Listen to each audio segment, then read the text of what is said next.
रहमान आज का हमारा जो सीन है वो है एल्डिहाइड।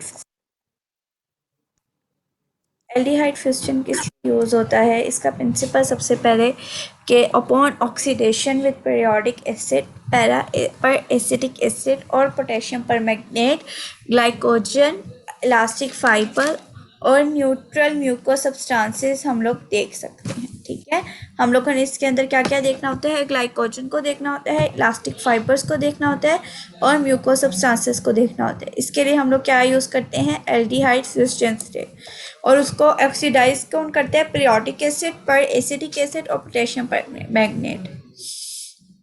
रिएजेंट्स इसमें कौन कौन से यूज होते हैं, एक ऑक्सैलिक एसिड, एथेनॉल, इओजीन और न्यूट्रल रेड को हम लोग as a counter stain use करें। यहाँ तक इस बात को याद रखें कि इओजीन और न्यूट्रल रेड काउंटर स्टेन के तौर पे यूज़ हो रहा है। फिर मैं आप लोगों को पिक्चर में दिखाऊंगी कि काउंटर स्टेन असल में कहते हैं किसको है। फिर उसके अलावा तीसरी चीज़ जो हम लोग यूज़ करें वो पोटेशियम परमैंगनेट, जिसको कॉमन लैंग्वेज में पिंकी भी कहते हैं। ठीक है, देन जो मेन सोल्यूशन है वो एल्डिहाइड फ्यूस्टन सोल्यूशन है और वो कैसे बनते हैं, बेसिक फ्यूस्टन को आप डालते हैं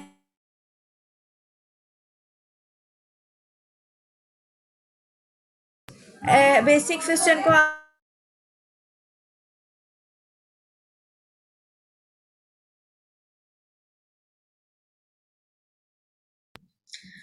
बेसिक फ्यूस्टन को आपने किस में डालें, 70% एथेनॉल के अंदर और उसको हल्का सा हीट करना है। हल्का सा हीट क्यों करते हैं, ताकि आपकी जो रिएक्शन है वो थोड़ा स्पीड अप हो जाए। उसके बाद उसको आपने कूल करना है, ठंडा करना है। ठीक है, और उसके अंदर आपने क्या डाल देना है, HCl। अब ये देखें, बेसिक फ्यूस्टन थी, हमने इसके अंदर HCl डाल दिया, ये अब क्या बन गई, एसिडिक फ्यूस्टन बन गई। ठीक है, प्रोसीजर अगेन वहीं से स्टार्ट होता है कि डी पैराफिनाइज करना है, फिर उसको पानी के अंदर लेके आना है और फिर KMnO4 को यूज़ करते हुए आपने उसकी क्या कर देनी है, ऑक्सीडेशन कितने मिनट में, 5 मिनट के लिए।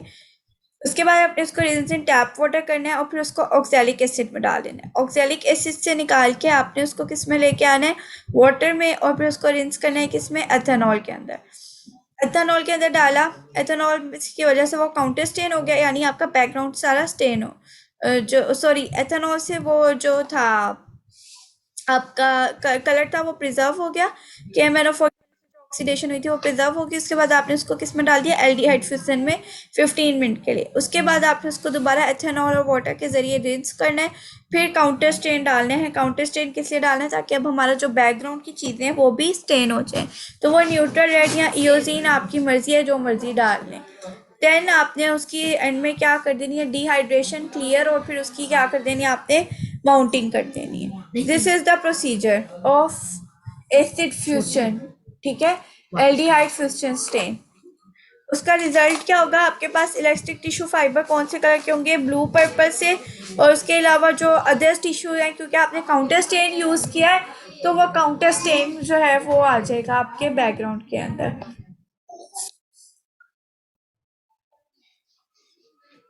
अगर आप ये टिश्यू देखेंगे तो इसके अंदर ये जो पर्पलिश से आपको नज़र आ रहे हैं, ब्लू पर्पल से, ये आपके पास आपके क्या है, इलास्टिक टिश्यू फाइबर है। और जो क्योंकि हम लोगों ने इस पर काउंटर स्टेन क्या यूज़ किया है, ये इओजीन आपने यूज़ किया हुआ है, तो इसके अंदर जो जितना भी पीछे ये साइटोप्लाज्म है ये पर्पलिश से आपको नज़र आएगा। लेकिन इसमें जो ये पिंक पिंक से, सॉरी पर्पल पर्पल से नज़र आ रही है ना, लंबे लंबे से, आपके इलास्टिक फाइबर है।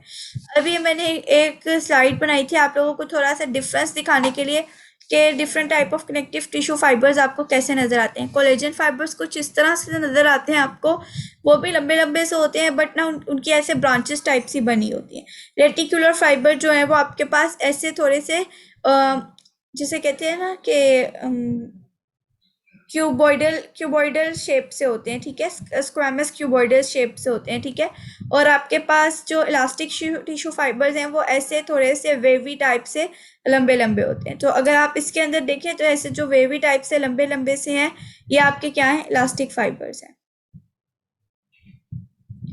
प्रिंसिपल एक दफ़ा मैं इसका फिर से रिपीट कर देती हूँ। इसके अंदर ऑक्सीडेशन होती है आपके टिश्यू की, किसके ज़रिए, पीरियोडिक एसिड के ज़रिए, पेरिसिटिक एसिड और पोटेशियम परमैंगनेट के ज़रिए। ठीक है, और उससे आपके जो ग्लाइकोजन है और इलास्टिक फाइबर है और उसके अलावा म्यूको सब्सटेंसेस को आप देख सकते हैं। उसके बाद आपके पास दूसरा स्ट्रेन आ रहा है आज का, जो वो है विरहॉफ स्ट्रेन। विरहॉफ स्ट्रेन का पर्पस क्या है? ये भी इलास्टिक फाइबर्स को स्ट्रेन करने के लिए यूज़ होता है। और इसका प्रिंसिपल क्या है कि जो इलास्टिक फाइबर है वो इन द प्रेजेंस ऑफ विरहॉफ स्ट्रेन क्या हो जाते हैं? ऑक्सीडाइज हो जाते हैं और आपको कलर्ड सब्सटेंस प्रोड्यूस हो करते हैं। अब इसके अंदर रिएजेंट है, रिएजेंट में सबसे इंपॉर्टेंट वेयरहाउस सॉल्यूशन।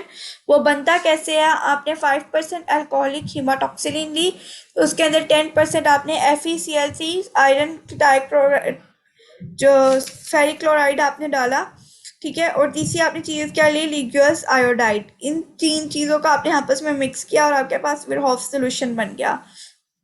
उसके बाद आपने लिया फेरिक क्लोराइड और एक्वस सोडियम थायोसल्फेट और वॉन जीजन। आप इसके अंदर, अब इसके अंदर काउंटर स्टेन कौन सा यूज हो रहा है?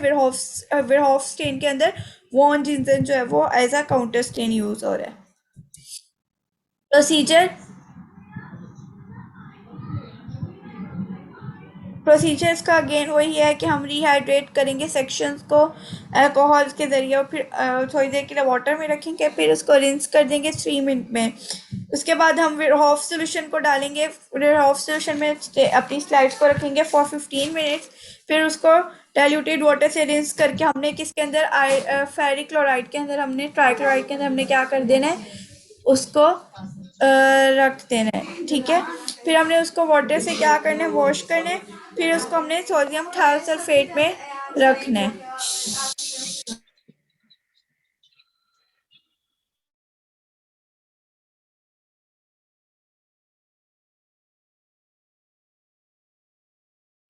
ठीक है, आपने उसको जो है वो सोडियम थायोसल्फेट में रखना है।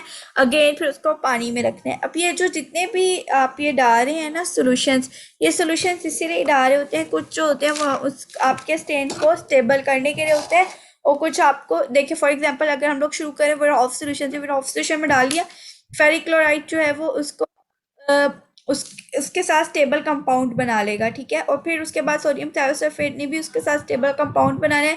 फिर उसके बाद आप काउंटर स्टेन कर देंगे किसके जरिए? विरहॉफ रीजन के जरिए। काउंटर स्टेन कर दिया। काउंटर स्टेन करने के बाद आपके पास रिजल्ट क्या आ रहा है? अब जो इलास्टिक टिश्यू है वो आपके पास ब्लैक कलर के बन जाएंगे, न्यूक्लियाई ग्रे ब्लैक, और कोलेजन आपके पास रेड कलर का नजर आएगा। अगर मैं आप लोग को दिखाऊं तो ऐसे, और अदर टिश्यूज कुछ ऐसे आपको येलोइश सा ह्यू देंगे। लेकिन जो आपका मेन था वो क्या था? इलास्टिक टिश्यू, वो आपको ऐसे ब्लैक से नजर आएंगे। उसके बाद जो न्यूक्लियाई हैं वो आपको कैसे नजर आ रहे हैं? ऐसे ग्रे ब्लैक से। अगर आप देखें यहाँ पे इसके अंदर, यहाँ पे, तो ये आपको ग्रे ब्लैक से नजर आएंगे न्यूक्लियर। ये आपका था क्या? विरहॉफ स्टेन और साथ में acid aldehyde fusion. Aldehyde fusion के अंदर ग्लाइकोजन और इलास्टिक फाइबर्स को आप देख रहे हैं, और जो विरहॉफ है उसके अंदर भी आप प्लास्टिक फाइबर को देख रहे हैं। बस एसिडिक फ्यूजन में आप ग्लाइकोजन को भी और म्यूको सब्सटेंसेस को भी देख सकते हैं। ये दोनों में एक डिफरेंस है। क्लियर है अब ये बात यहाँ तक आज का लेक्चर? किसी बच्चे का कोई क्वेश्चन?